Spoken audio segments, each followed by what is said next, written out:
ఈశ్వరి మఠದ ಪರಮ ಪೂಜ್ಯ ಶ್ರೀ ಶ್ರೀ ವೀರ ಶಿವಕುಮಾರ ಮಹಾಸ್ವಾಮಿಗಳಿಂದ ಆಶೀರ್ವಚನ ದಯವಿಟ್ಟು ಎಲ್ಲರೂ ಸಾಧಾರಣವಾಗಿ ಕೇಳಬೇಕಾಗಿದೆ.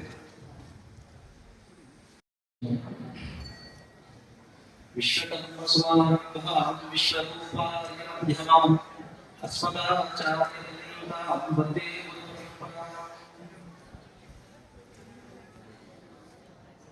ಸಭಾಯಃ उपस्थित परम पूज्य श्री नीलकंठाचार्य स्वामी जी नमस्ते. జిల్లా డిస్ట్రిక్ట్ కలెక్టర్ గారికి అలాగే ఈ కార్యక్రమాన్ని చక్కగా నిర్వహించుకున్న తుముకూరు జిల్లా ప్రభుత్వ ప్రధానాధికారి, కర్ణాటక రాజ్య ప్రభుత్వ అధికారులు, సభ్యుల ఉపస్థితులై ఉన్నటువంటి తుముకూరు విశ్వబ్రహ్మణ సంఘీయుల పెద్దలు, అలాగే విశిష్ట భారత పురస్కార గ్రహీతులైనటువంటి శ్రీ రాజన్నాచార్య గారికి, ఈ కార్యక్రమానికి విచ్చేసినటువంటి విశ్వకర్మ బంధువులందరికీ కూడా సర్వదా ఆ పరమేశ్వరుడు దివ్య అనుగ్రహాన్ని ప్రసాదించాలని ప్రార్థిస్తూ, తెలుగు ఎంతమందికి అర్థమవుతుందో ఒకసారి ప్రపంచంలో విశ్వగురు స్థానాన్ని అధిరోహించి వేదకాలం నుంచి నేటికి కూడా జగద్గురు దేశంగా అభిరాజిల్లినటువంటి ఏకైక దేశం భారతదేశం అనటంలో సందేహం లేదు. కారణం, నాటి వేదకాలంలో వేదం అంటే జ్ఞానం అన్నటువంటి దాన్ని గురుముఖత గురు పరంపరగా నాటి నుంచి నేటి వరకు మనం అందిపుచ్చుకొని చక్కగా అభ్యసించి మన ద్వారా భావితరాలకు కూడా అందించగలిగేటువంటి ఆ గురు పరంపర జ్ఞానమే జగద్గురు స్థానంగా భారతదేశాన్ని మనల్ని ఉంచినటువంటి కారణం. అలాంటి గురు పరంపరలో అనాది విరాట్ స్వరూపుడు, నిరాకారుడు, సర్వవ్యాపి అయినటువంటి ఆ పరమాత్మ విశ్వకర్మ భగవానుడు పరంపరలో అవతరించినటువంటి సాకార శ్రీ త్వష్టా విశ్వకర్మ భగవాను యొక్క అనుగ్రహం చేత పంచశీర్షులైనటువంటి వారికి ప్రత్యేకంగా నేను ప్రపంచంలో విశ్వ బ్రాహ్మణులుగా, విశ్వకర్మల బంధువులుగా విరాజిల్లుతూ ఉన్నటువంటి మనందరము కూడా ఎంతో గర్వించదగినటువంటి బాంధవులుగా భావించాలి. ఈరోజు సెప్టెంబర్ 17 ఎందుకు ప్రతి సంవత్సరము సెప్టెంబర్ 17 మనం ఈ విశ్వకర్మ జయంతి నిర్వహించాలి? ఇతర పండుగలన్నీ కూడా గణేష్ నవరాత్రి శ్రావణ శుద్ధ చతుర్థి వస్తుంది, శరన్నవరాత్రి విజయదశమి ఆశ్వేజ శుద్ధ దశమి వస్తుంది. ఇవన్నీ కూడా మనకు ఉన్నటువంటి పంచ అంగముల్లో ఉన్నటువంటి తిథి ప్రకారం జరుగుతూ ఉంటే ఈ విశ్వకర్మ జయంతి ఒకటి సెప్టెంబర్ 17 ఎందుకు చేసుకోవాలి, డేట్ పరిగణించి అన్నటువంటిది ఒక సందేహం ఉండి ఉండవచ్చు. మనం మరొక పండుగను కూడా డేట్ను ఆధారంగా చేసుకొని జరుపుతాం వార్షిక పండుగలలో. ఏమిటి ఆ పండుగ? ఇక్కడ ఉన్నటువంటి వారికి తెలిసే ఉంటుంది పెద్దలకి. ఇయర్లో వచ్చేటువంటి మరొక మేజర్ ఫెస్టివల్ జనవరిలో మనం జరుపుకుంటాము. చెప్పాము, అమ్మగారు మాతో చెప్పారు, Sankranti. Which Sankranti is called that? Makara Sankranti. Why it is called Makara Sankranti? సూర్య సంచార ఈజ్ ఎంటరింగ్ ఇన్ ది మకర రాశి. So that's why. అలాగే ఇక్కడ కూడా సెప్టెంబర్ 17 కూడా కన్యా సంక్రమణ. ఇక్కడ వైదికులందరికీ తెలిసే ఉంటుంది, కన్యా సంక్రాంతి అంటారు వాటిని. ఈ కన్యా సంక్రాంతిని పురస్కరించుకొని ప్రతి సంవత్సరం కూడా మనం సెప్టెంబర్ అంటే జనవరి 14 ఎలాగా మకర సంక్రాంతి రోజు జరుపుకుంటామో, సెప్టెంబర్ 17 కన్యా సంక్రాంతి సందర్భంగా ఈ రోజు జన్మించినటువంటి విశ్వకర్మ, దేవశిల్పి విశ్వకర్మ. ఇక్కడ గమనించాలి, how many Vishwakarmas are known we? There are so many Vishwakarmas. Vishwakarma is not a name.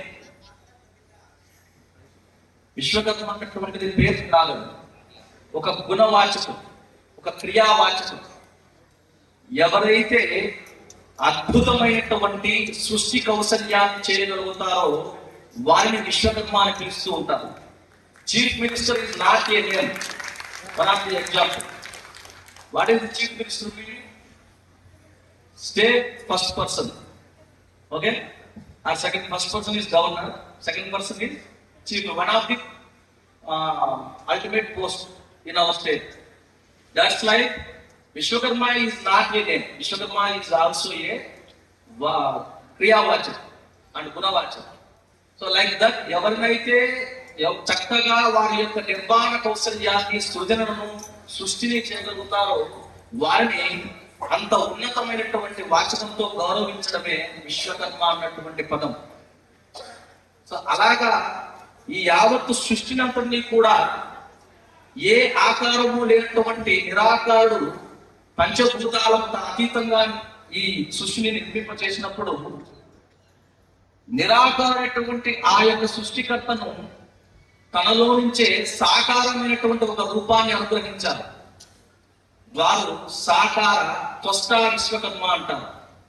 ఇది మనకు వేదంలో కనిపిస్తుంది. First ultimate God. You know God means abbreviation. G, generator. O, operator. And D means destroyer. Generator, operator, destroyer. Who can those three things are do? That's called only God. Now Sushti, Sthiti, Laya, Tirodhana, Anugraha. These like are 5 activities are only one can do. That's only ultimate God named in Vedas by Prajapati, Data, Vidata, Vishwakarma. Like those are words are called thus creator. This is the Vishwakarma Tattva. And Nirakara is Paramatma Vishwakarma. Second one is Sakara Tvashta Vishwakarma. And those Vishwakarmas are who can visit. That's called Drashta. In Veda, one of the most ancient book is in our world only Rigveda. మన ప్రపంచంలో అత్యంత పురాతనమైనటువంటి గ్రంథం అంటూ ఏదైనా ఉంది అంటే దాన్ని ఋగ్వేదంగా పెట్టుకున్నారు. మనం కాదు, విదేశీయులు పెట్టుకున్నాం. అలాంటి ఋగ్వేదలో విశ్వకర్మ సూక్తంలో చక్కగా ఈ విశ్వకర్మ తత్వాన్ని మనం అనుగ్రహించారు ఋషులు. ఆనాడు ఈ విశ్వకర్మ తత్వాన్ని దర్శించినటువంటి వారిని ద్రష్ట అన్నారు. ఆ ద్రష్ట పేరు భువన విశ్వకర్మ. Third Vishwakarma in Vedas.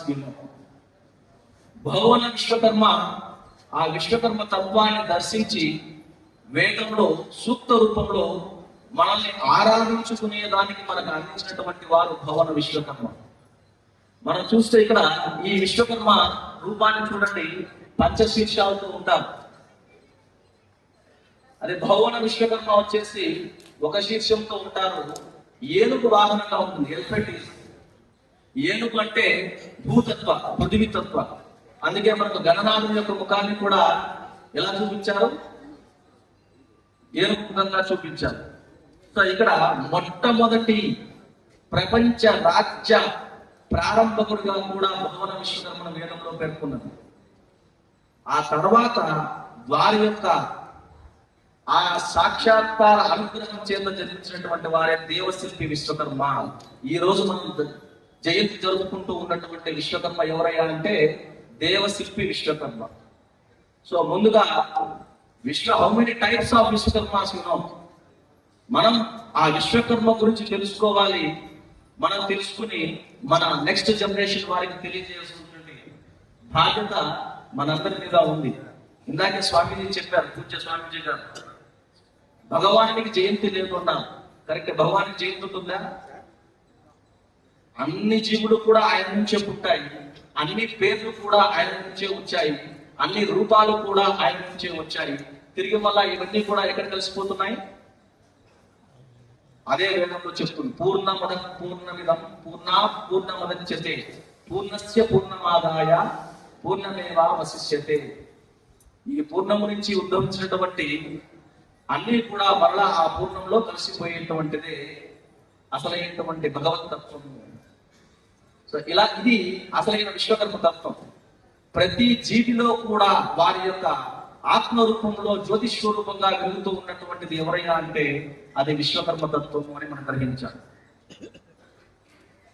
ప్రతి సంవత్సరము స్వామీజీ చెప్పినట్లుగా ఈ రోజు హాజరైనటువంటి సంఖ్య కంటే కూడా మరింత ఎక్కువ మంది ఈ యొక్క కార్యక్రమానికి విచ్చేసి మన యొక్క సంస్కృతి సంప్రదాయాన్ని తెలుసుకునే నిమిత్తం పెద్దలతో పాటు వారి యొక్క చిల్డ్రన్స్ ని కూడా కలిపి ఇక్కడికి తీసుకువచ్చి వారికి అందజేయవలసినటువంటి ఆ కర్తవ్య బాధ్యత మనందరి మీద ఉందని మరొక మారి గుర్తు చేస్తూ, ఇంత చక్కటి వాతావరణంలో ఈ కార్యక్రమాన్ని నిర్వహింపచేసినటువంటి తుమ్కూరు జిల్లా అధ్యక్షుడు నాగరాజాచార్యులు గారు, వారికి సహకరించినటువంటి వారి కార్యనిర్వాహక కమిటీ సభ్యులు, విచ్చేసినటువంటి అందరికీ కూడా సర్వదా ఆ యొక్క విశ్వకర్మ భగవానుడు మరింత ఆయుర ఆరోగ్యాన్ని ప్రసాదించాలని ప్రార్థిస్తూ శుభమస్తు. స్వస్తి.